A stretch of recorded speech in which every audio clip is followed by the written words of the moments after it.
All right, so I'm going to start by talking about animal territoriality. And I think we all know what that is intuitively, but it's the way in which animals or animal groups draw rings around themselves in order to provide a protected or semi-protected space for things like mating and storing and eating of food, gathering of food to some degree, but above all for protection against other animals. And in order for this to work, they need to mark their territory. And this territorial marking and relying on territory for protection, it has an adaptive function. So it has evolved because it's good for the survival and reproduction of the, I say here, individuals. I don't want to rule out this might be a social phenomenon, but since we could talk for weeks about the question whether these things are social or individual phenomena, I'm just going to ignore that question. So wherever I say individuals, just replace it by your own favorite word. All right, so each species of animal has its own way of drawing boundaries between its territory. There are some non-territorial organisms, but I'm not going to deal with those here. And so wolves do it by howling. So they, when they sense that there is another wolf pack or something dangerous outside, then they will start to howl, it more or less in unison.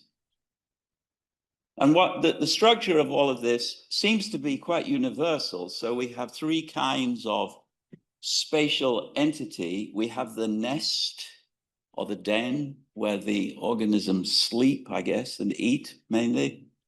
And then we have the territory around the nest, which is what they defend.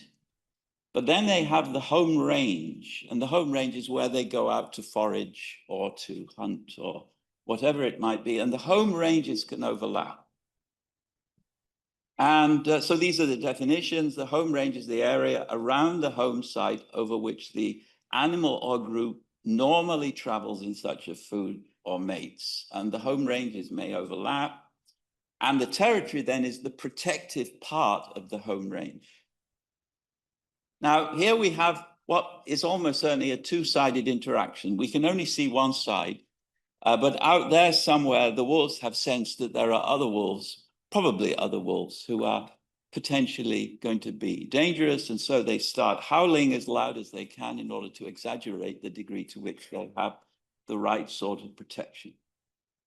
And this can happen on a two-sided basis, or it can happen on a multi-sided basis.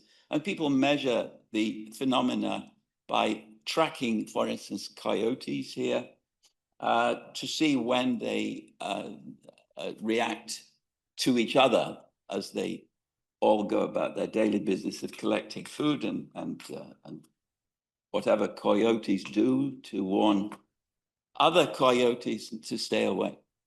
Now, interestingly, there is evidence, and this is from large eagles, that territories pre-exist the territorial animals who live in them. In other words, there are nice residential plots that animals are attracted to and try to hold on to in much the same way that humans do. All right, now, the first big thesis I'm going to defend here is that animal norms arise only where we're dealing with interactions from conspecifics. You don't have norms when it comes to your predators. You're not in a position to have such norms. You are weak, you are the victim. And you don't have norms when it comes to your prey.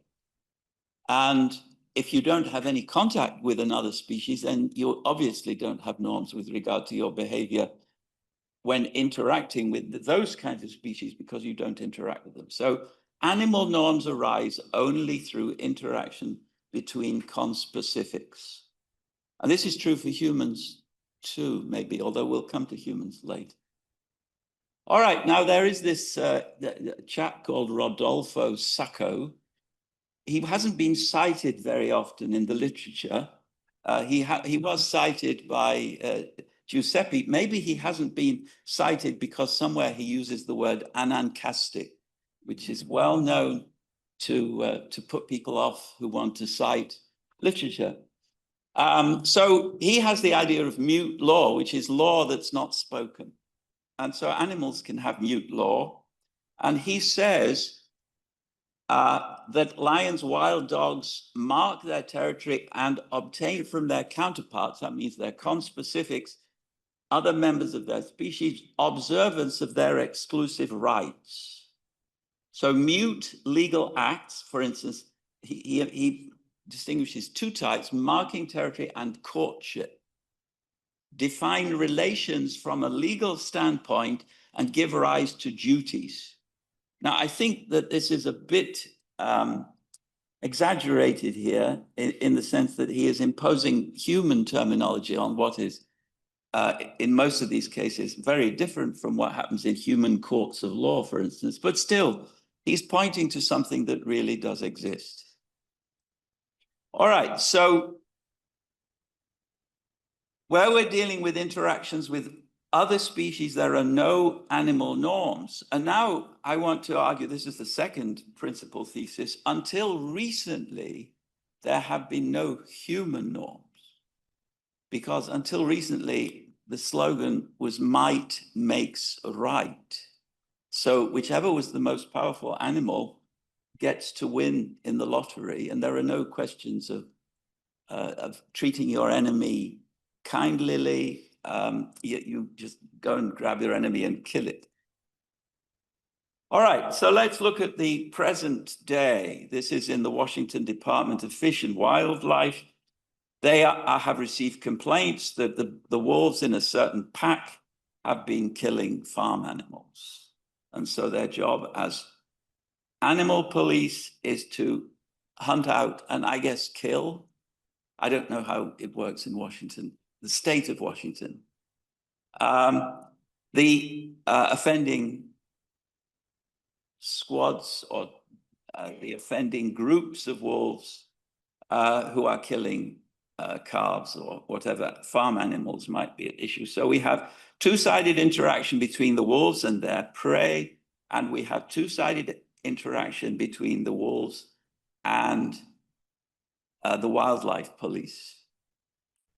And I imagine the wildlife police will typically, in these sorts of cases, kill. We don't call them their prey, the miscreant animals. All right, now there is some recognition of this sort of relationship in the literature, and it's summarized, not by me, I cheated here, I used AI to get this summary. I will warn you whenever I use AI. So that first of all, there are similarities between human and animal territoriality. So in both cases, the home territory is used for specific behaviors. Rearing of young is the most important, but also eating. When you're eating, you're not concentrating on your prey or your predators. Then there is a status function here. The larger the territory, the higher the social status of the alpha males or whatever it is that is ruling territory. And then there is bonding. You don't bond with organisms outside your territory. And there is a role, and if you think about these in terms of humans, you'll see exactly what I'm saying. So we all know who are the alpha males in this territory. Anyway, more or less.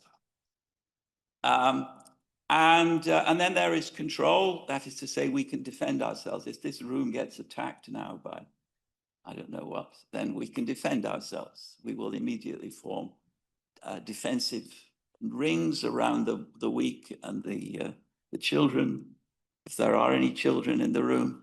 All right, now the difference is, we humans, we allow other humans into our territory. And we let you all in. It's rare for humans to fight on the individual level over territory. So there are no real estate fights. We put those into courts where everything is very disciplined and peaceful. Now, On the other hand, we have things like war, which are our warfare, where we go into someone else's territory on a large scale, we invade the other people's territory.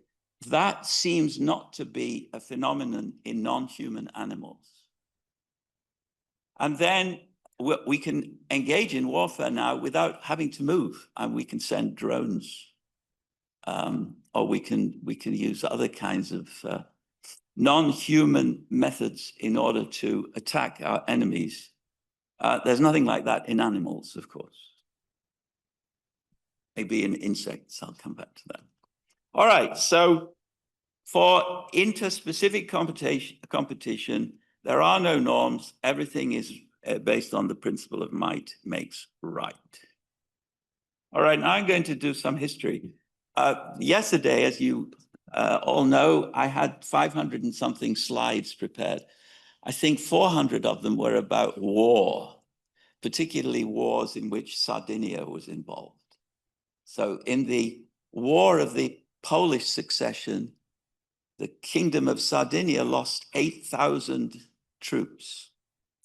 No one in Sardinia cared about the War of the Polish Succession, but because of documents and treaties linking the Kingdom of Sardinia to other kingdoms, they were obliged to send a certain number of troops in order to fight for the Polish succession or the Austrian succession.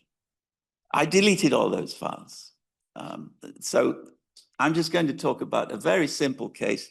This is England before the Vikings. Now, as you can see, England before the Vikings was a very peaceful country. There were no territorial fights or anything. It was an island. It's really nice to be an island until Napoleon starts looking around.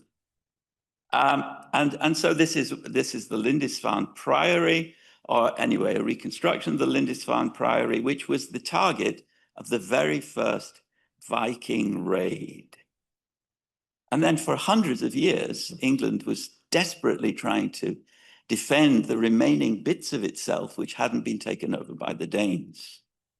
And they were in some cases, they were bribing the Danes just to stay and remain peaceful and not to move further in. But in most cases, they just lost the fights that ensued.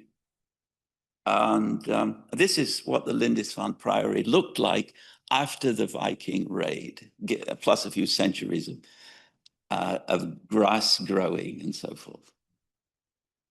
All right, now, what happened because of the Viking raids are two things. First of all, people moved away from Denmark. They moved into this far south of England and into the far west of England, and gradually Denmark would eat away at Yorkshire. And many of the town names in Yorkshire are Danish names. Anything ending in by is Danish. So one thing is they moved. They created new territory, but the new territory was, in fact, there would be, the creating new territory means they start farming areas which were not already being farmed. Or they create new kinds of territory, and we'll come to that later on.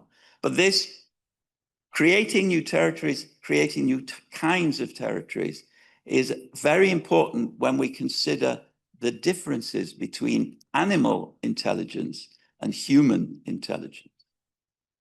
All right, so the one reason for moving is that you've used up all the food, nothing left to forage, so you move on. The other reason for moving is the Danes. Everyone hates Danes, and so you move away from them. And in either case, you're creating a new environment or a new territory. There are many different words for this, what we do, but a new niche will also be a new setting. I'm going to use a new frame. I'm going to use all of these words for different purposes, but all of them are related to this phenomenon of creating new kinds of environment. All right, in England, and indeed in all the other parts of Europe where the Vikings and the Danes were doing their business, this sort of phenomenon arose. And now you have the people living on their farms out in the countryside, but then you have the very well-defended castle. It may also be a very well-defended system of a church with walls around it. And then the people can move up into the middle of this protective territorial structure when the Vikings or the Danes get really close, and with luck, they will, the structure will defend them against the Vikings. And of course, there's nothing like this in animals. And that is a function of human intelligence. To have something like this takes planning, hoarding, discussing, negotiating, agreeing, using words. And none of that is found among animals, non-human animals. So this is a new kind of territory, which may also be in a new place. So they move away and start building their protective forts. All right, so let's go back to where we were, which is intraspecific interaction between animals. Now, of course, there's intraspecific interaction also between humans, and sometimes it's norm governed in a very interesting sort of way. Today also, and then it's not norm governed at all when philosophers start fighting with each other. This gentleman on the right is called Barry Smith, but it's not me. And then we have very, very complicated intraspecific interaction, which involves huge amounts of planning. So there were some 400,000 documents which were needed in order to plan the Normandy invasions on D-Day. And the Germans are over here on this side. All right, so let's try and summarize some of what has been happening. And I start by just considering spatial reach of a territory. So we have interspecific aggression, and that means that we have primarily prey-predator interactions where there is competition over food, sometimes secondarily over land. So the predator wants to have your land. And there are no norms here. You can't do anything about it. If the predator is mightier than you are, then you're sunk, mate. But then intraspecific aggression amongst animals. When I say animal, I mean non-human animals. Intraspecific aggression, when it takes place within the territory, then it will be governed by norms.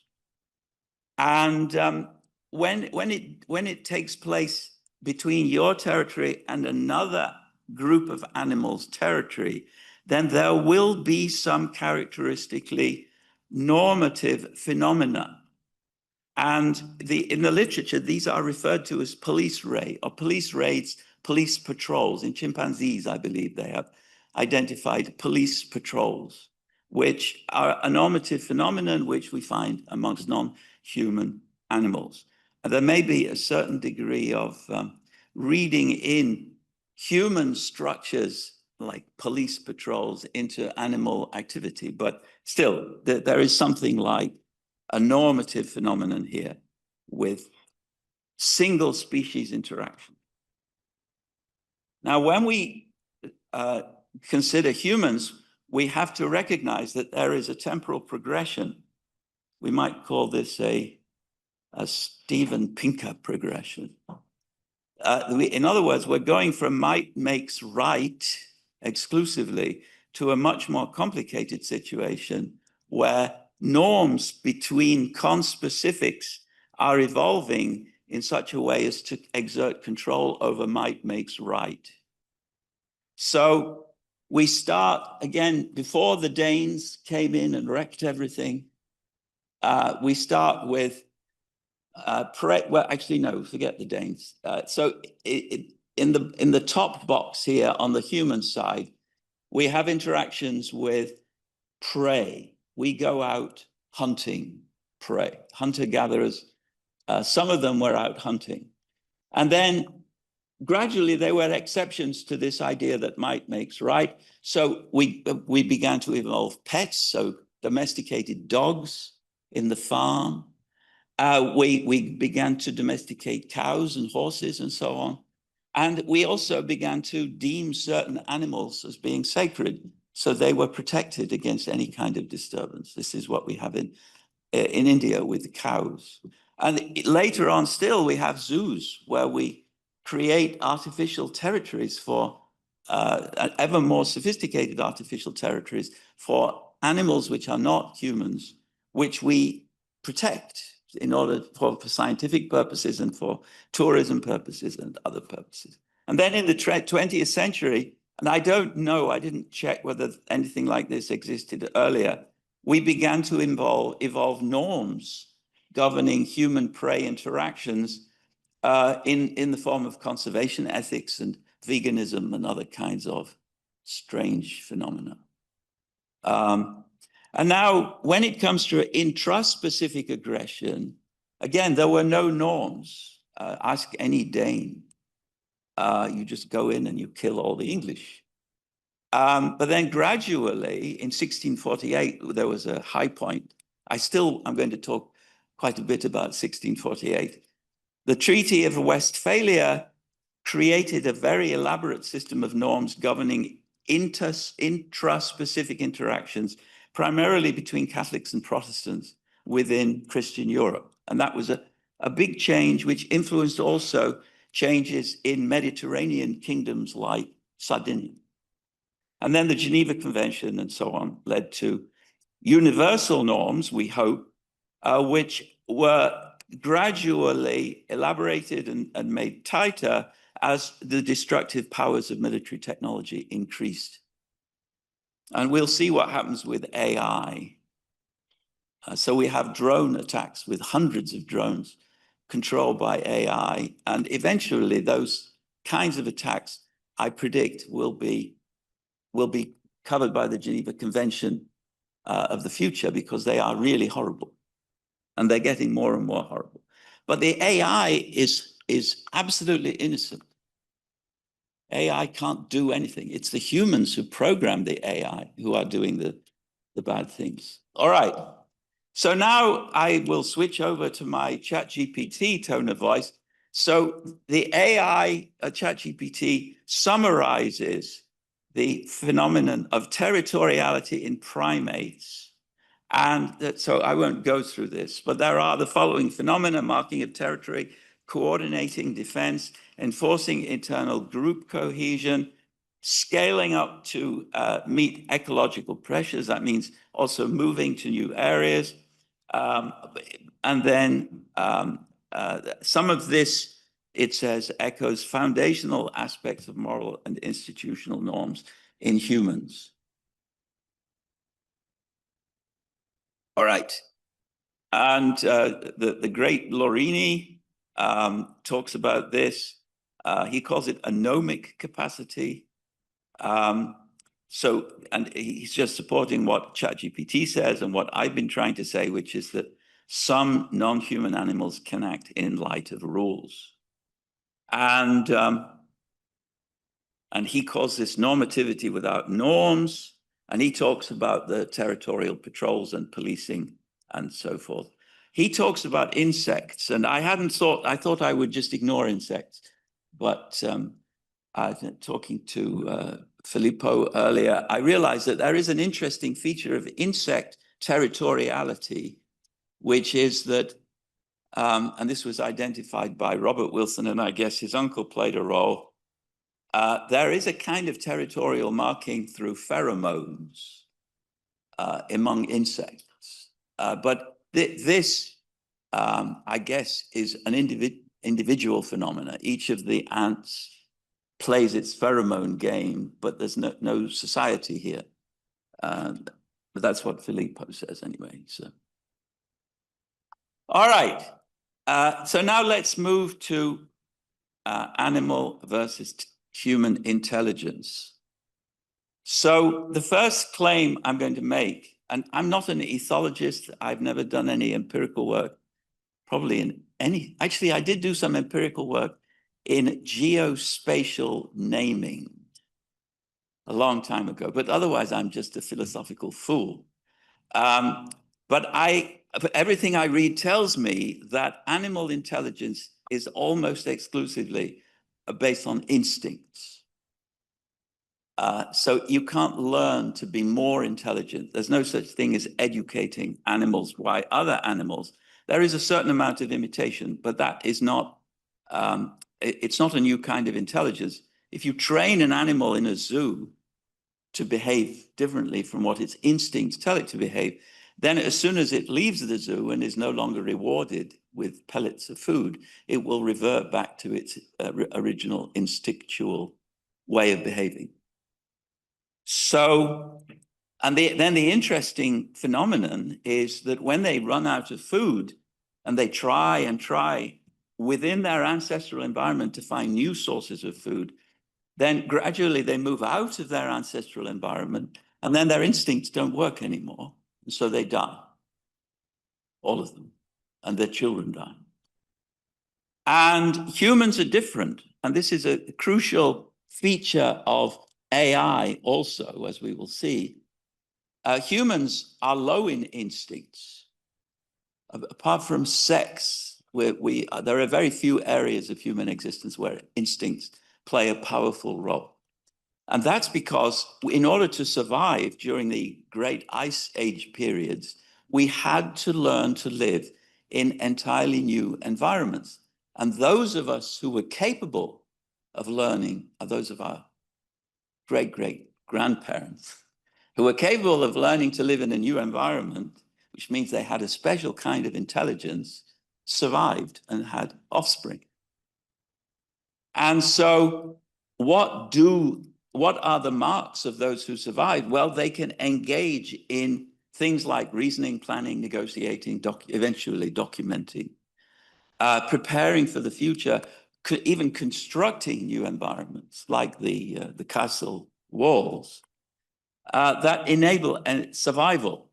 And so where animal territory is a product of animal intelligence, so it's all instinctive, as soon as the animals are forced to move outside their ancestral environments, their animal territoriality fails, they just die.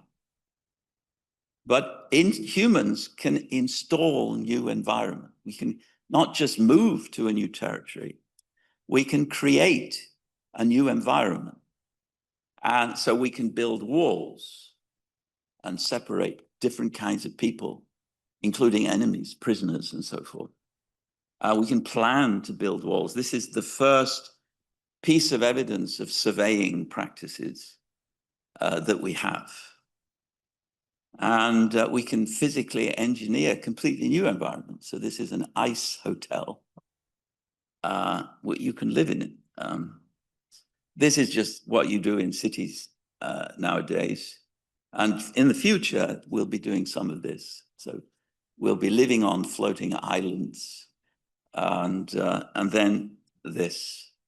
And you can imagine all the other kinds of environments that we will create, that we already are creating to some degree.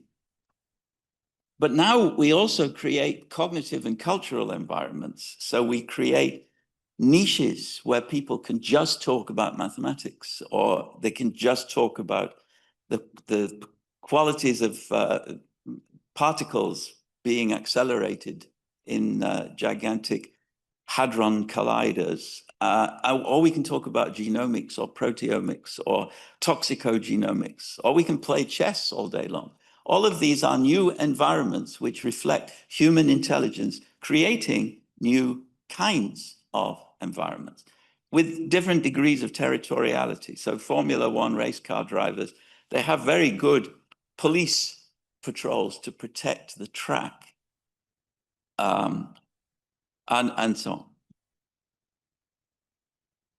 All right, now, just in passing, because I've been thinking about David Chalmers recently in connection with what I will discuss later in the world of AI. They have this, so Andy Clark and David Chalmers, who are probably the two most influential philosophers today, where their influence is beyond philosophy. That's the important feature. They have this crazy idea that the mind of a human, an intelligent human today, is bigger than just the brain. So they think that your pocket calculator is part of your mind. That's complete nonsense. And So your Facebook page is a part of your mind. So the mind is spread out there, which makes, of course, if that were true, it would make us easy victims to predators, all these things sticking out of our brains. What happens rather, as we can see from the chess and the Hadron Collider and so on, is that we create new niches. The mind is still in the same place, but the mind is inside the organism. The organism is inside a new niche where it can play chess with other people who are inside that new niche. And in fact, it's not just one niche. The chess niche is a really well organized worldwide collection of niches at different status levels. And to move from one to another takes a great deal of work and a great deal of intelligence. All right, now, niche construction is a phenomenon already recognized by biologists. But the idea that there is cultural or cognitive niche construction is a relatively recent idea. I like this idea, but then I'm just a philosopher. So there are real empirical scientists who like the idea of cultural and cognitive niche construction. And again, we can have two kinds of niche construction. One is you reshape your present territory. The other is you build a new territory or a new kind of territory. All right, now one of the best authorities on this phenomenon is a Polish philosopher, I believe, although he's also a logician, and I'm sure he never used the term anancastic. So his idea is that most of human history, I'm generalizing a little bit now. Let me just say, most of human history can, in an illuminating way, be understood in terms of people developing, creating, engineering new niches. And I will talk about a very interesting new niche. When I say niche, I typically mean a complex framework of multiple niches existing at different status levels with different documentation and so forth. So he has a logical theory of those kinds of phenomena. And I'm referring here to something that Michael referred to yesterday, namely that he didn't put it in these words, although I do think that he said that cooperation precedes culture. I agree with that. You get this kind of new niche construction only because you already have cooperation. So people were playing chess in informal ways before we had world chess championship institutions, before we even had written rules for chess, I guess. All right, so this is from Konrad Werner, and this is his example to illustrate how the world gets changed when new niches are created. It's a tiny example. So you imagine you have a toy in a wooden box. The box is locked, closed. Then that has a protection function. That's a territory which protects your toy. And but now imagine that you have an impressive piece of sculpture which is in a glass box in a museum. Then the wooden box protects, but it also hides, disguises. The glass box displays. It's a frame, it's a niche, which you can see from the outside and protect what's inside. And it's in a museum, which is another niche, a bigger niche. And you go into a museum with a specific purpose in mind. And you go to a city, which is another niche, because it has a certain museum, because it has a certain sculpture inside the museum. So we have here embeddings of smaller niches inside larger niches, all of which drive your behaviors on particular days in your life. That's why we're all here in Sardinia today, because of this niche in this room, or this frame. And so George Dickey developed an ontology of art, an institutional ontology of art, in exactly these terms. Art exists because certain institutions exist. And I think I probably agree with that ontology.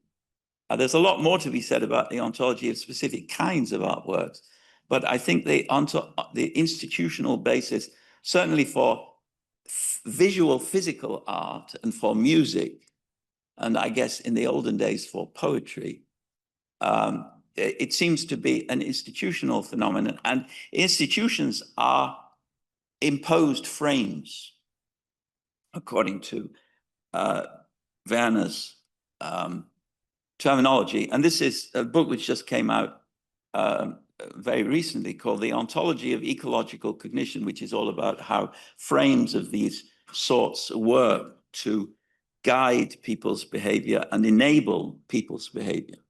And then he had a paper specifically about institutions. And now one of his main theses is that within cognitive niches, you're allowed to forget a lot and focus just on certain specific things. This is a kind of division of labor. So some of you will be familiar with a thesis by Putnam that that humans practice a kind of linguistic division of labor. They use language without knowing what they're talking about successfully. So I have no idea what an elm tree is like. I know it's like a tree, but I don't know how it's distinguished from an oak tree. But I can still talk about elm trees, and you understand what I'm saying. Now, institutions enable a huge amount of division of labor of that sort. So the members of some United Nations committee don't need to know the rules which authorize that committee, or the members of the committee that wrote those rules. He just joins his institution and he learns what to do on a practical day-by-day basis. He forgets. So institutions are tools for forgetting. All right, so then the Peace of Westphalia. This brought to an end the 30 Years' War and the 80 Years' War. It's an amazing achievement. And as you can see from this slide here, it took a lot of documents to bring it about. So this is what the Holy Roman Empire of the German nation looked like before the Treaty of Westphalia. In fact, it still looked a lot like this after the treaty, but gradually it became more recognizably Germany. These are all states or estates. Some of them are states which are spread in tiny bits across this geography. There's one prince, one state, but geographically separated bits with odd shapes. And that's why you get this horrible, the 635, I believe, was the maximal number reached. And Italy was not quite in such a shape, but of course, Italy didn't exist for a long time after this. All right, so then the Peace of Westphalia, it's called the peace rather than the treaty because there were two documents signed in different towns, but both of those towns were in the state of Westphalia. And it didn't make many immediate changes to the underlying geography, but it influenced everything which came following the treaty being signed. And it created the modern sovereignty-based international system that we're all familiar with. So the idea is, well, there are several ideas in this modern system, but one idea is that there is a king, and then there is one geotopologically connected region that king is king of. And in the 17th century, this was still not the case. In Germany, in Italy, in many other countries too.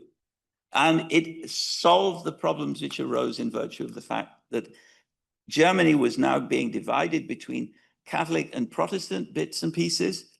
And those bits and pieces were largely a matter of what the prince or the king or the prince bishop with his army, because bishops had armies in those days, had converted to recently. And so if a prince converted to Protestantism, which is route that was primarily taken, then all the citizens have to become Protestants. The Peace of Westphalia brought an end to that by creating a line which said, before this date, the prince has to have decided. The date was before the treaty, and no prince henceforth can change his mind. So I won't talk about wokeness here, but Protestantism was a woke phenomenon at that time, which caused people to fight wars. All right. So this is what it looked like afterwards. It is simpler now. And this is what Europe looked like afterwards. And now we can summarize.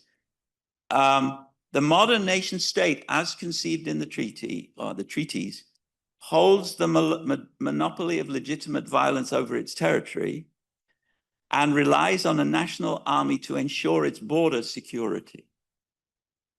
And the idea is that then that you have to know where your borders are and you have to protect those borders. They didn't say that all the countries now have to become unified. That came later. And but these two ideas then influence what happened in Sardinia and in the whole of Italy eventually. All right, now all of this took 4 years. 16 European states were involved, some of them non-German. So Sweden was involved. That's another word for Danes, Vikings. The French were involved, even though they're not part of Germany. So there were 16 European states involved, 66 imperial estates, which are the bits and pieces on the map of Germany, representing 140 of those imperial estates. And then there were various interest groups, primarily the Catholic Church and the Pope, for instance. And so the niche construction work of the Peace of Westphalia, it was a lot of very hard work. And then to spread the results before the internet was also a lot of very hard work and probably took centuries. All right, now, that's war. The next topic that I want to deal with, when we're now dealing with the history of territoriality in humans. And of course, alongside the Geneva Convention, we have a whole series of developments as concern real estate. So the ownership of property by an individual family or by an institution. And so before I thought about territoriality or about any of these issues, I wrote this paper with a legal colleague of mine on the metaphysics of real estate. And I think we were quite cleverly anticipating some of the things which I now find important. Whether the fact that I find them important is another matter. So the idea we have is that to parcel land into real estate is not just geometry. It's happening inside a framework of niches at different levels of status and legal relevance. And without that framework of niches at different levels, you can't have real estate. And so these are our differentia specifica of real estate. So you have to have some portion of the surface of the earth has to be enduring, it has to have known boundaries, you have to have access, for instance, by water if you're near a lake and it's mountains all around. And real estate gives rise to neighbors typically. And now number 6, a parcel of real estate is multi-layered. It has a geology, an archaeology, a history, an ecology, a system of rights of way, and then also states have rights over it regarding some, and increasingly more and more of these layers. And then the final one is that the parcel of real estate is 3-dimensional. It goes deep into the ground in principle. In rich countries, it goes all the way to the middle of the earth. In poorer countries, in Latin America, for instance, it only goes as deep as the topsoil. And that creates a lot of opportunities for corruption between governments and mining companies. because who owns the, anyway. And then also there's an issue about how far it goes. If you don't like noisy airplanes, for instance, that could be an issue. All right, so in the olden days, everything was very simple. Only the king owns the land.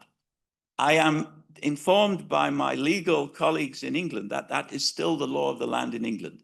There is only one holder of land, but he or she lets other people think that they can buy and sell land. So the king owns the land, but it lets some of the land out to lords, who let some of their land out to knights, who let some of their land out to serfs, peasants, tenants.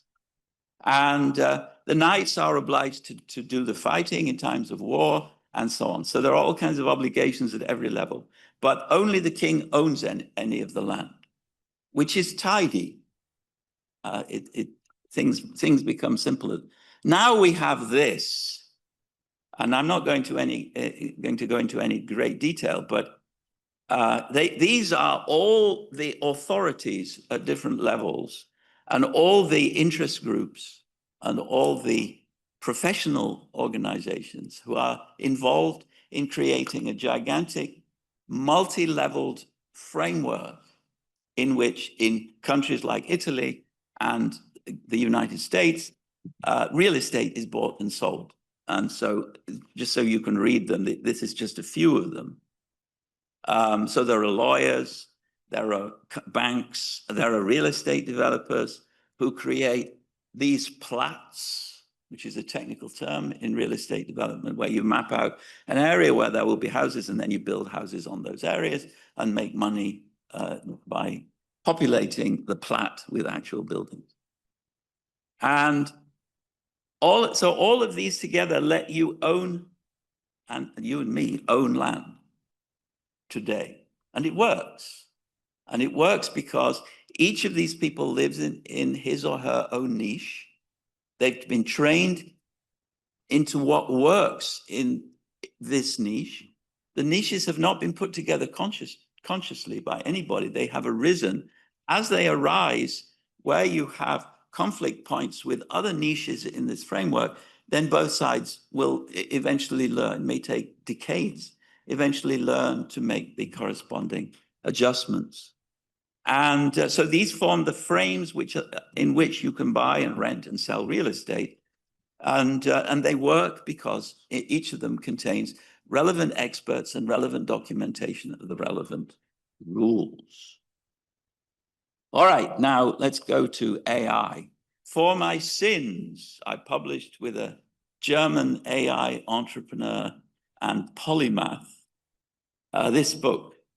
And it was published during the same week that ChatGPT was released, which was a sort of sad coincidence. So no one was reading books saying that AI is actually a lot of hype during the weeks when everybody was playing with ChatGPT. It's a fantastic toy. I was playing with it almost every day, continuously, mainly to find errors. But it contains contributions to understanding what human intelligence is, what animal intelligence is. It doesn't have much to say about territoriality, but it has a lot to say about the development of human societies over time, how intelligence arose. And I described this business with foraging. All of that is in the book. And then there is a lot about the mathematics of stochastic AI in order to defend the main thesis, which is that there will never be human-level AI, artificial general intelligence, so-called. AI will always be constrained to the mathematics, which is Turing computable for obvious reasons. AI has to compute in a computer. Otherwise, it's not artificial. And so ChatGPT is indeed an amazing toy, and it's an amazing tool. You can do wonderful things with it. But you'll run the risk that it will do something dangerously nonsensical. And there will always be that danger that follows from the arguments in the book. All right. Now, a year ago, we were approached by the publisher who said he wanted us to write a second edition. And we did this. And then we wrote the second edition. It contained about 50 more pages, some of it directed towards David Chalmers, who published a book called Reality Plus, which is full of nonsense about AI and the future physics. And there are lots of other changes about ChatGPT and so forth.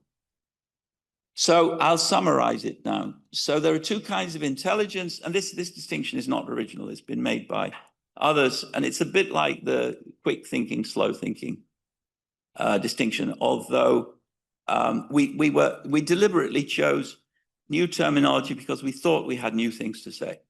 So we have, first of all, primal intelligence, which is shared by both animals and humans, and which allows us to survive in our ancestral environments for animals and in environments like this for humans. And so it contains all the normal things that you can recognize: hot versus cold.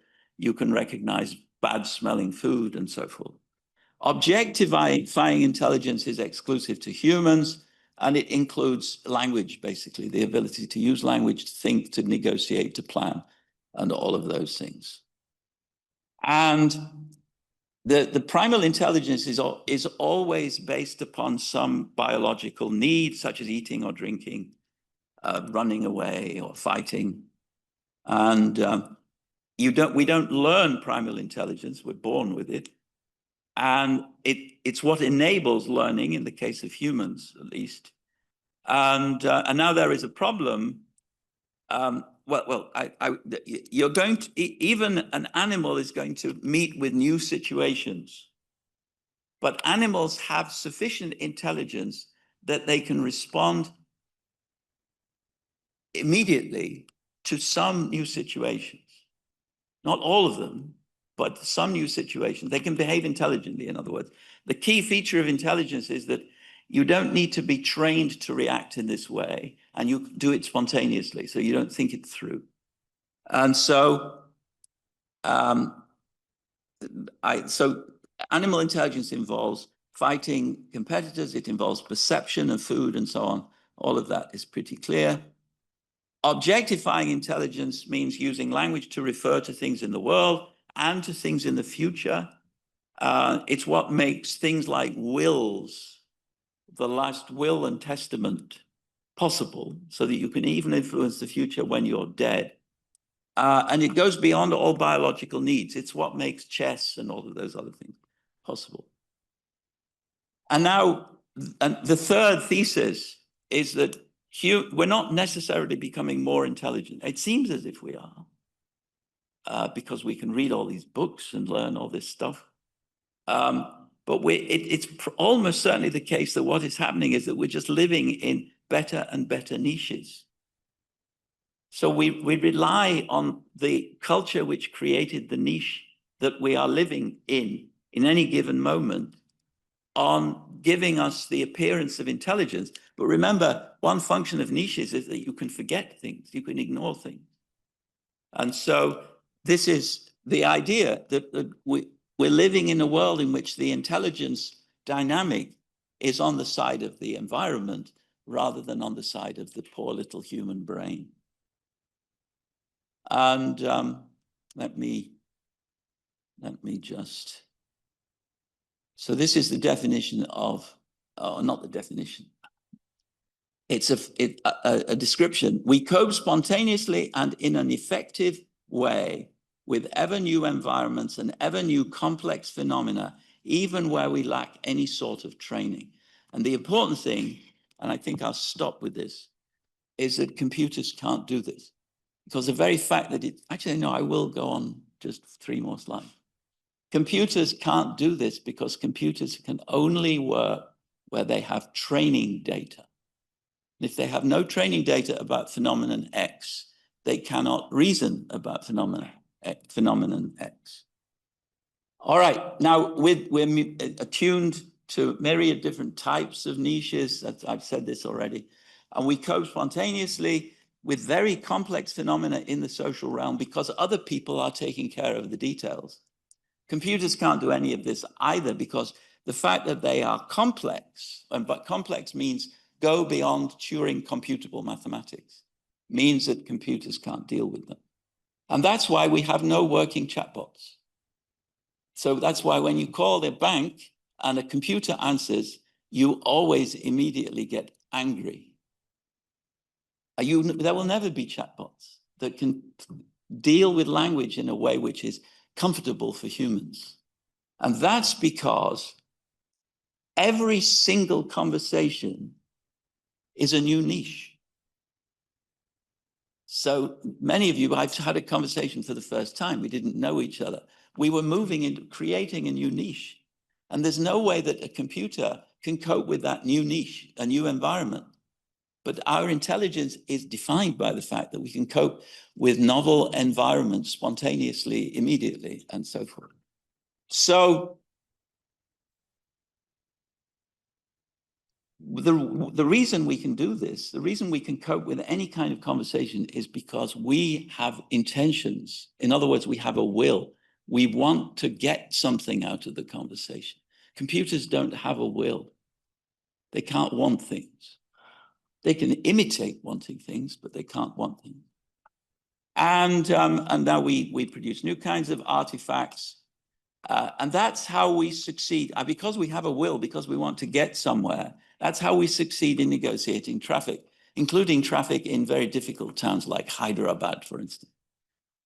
We always want to get somewhere. Now, they've spent $100 billion on autonomous vehicles. Actually, that's probably now 250 billion, but who's counting? And so after 100 billion, they had 3 thriving taxi services in San Francisco: Waymo, Cruise, and Zoox. And everything was hunky-dory. But now 2 of them, they ceased to thrive. So there are 2 left. Now there's only 1 left. But they're not really driverless cars. They're humans monitoring the cars remotely. So you think you're driving a driverless car, but there's a driver somewhere else.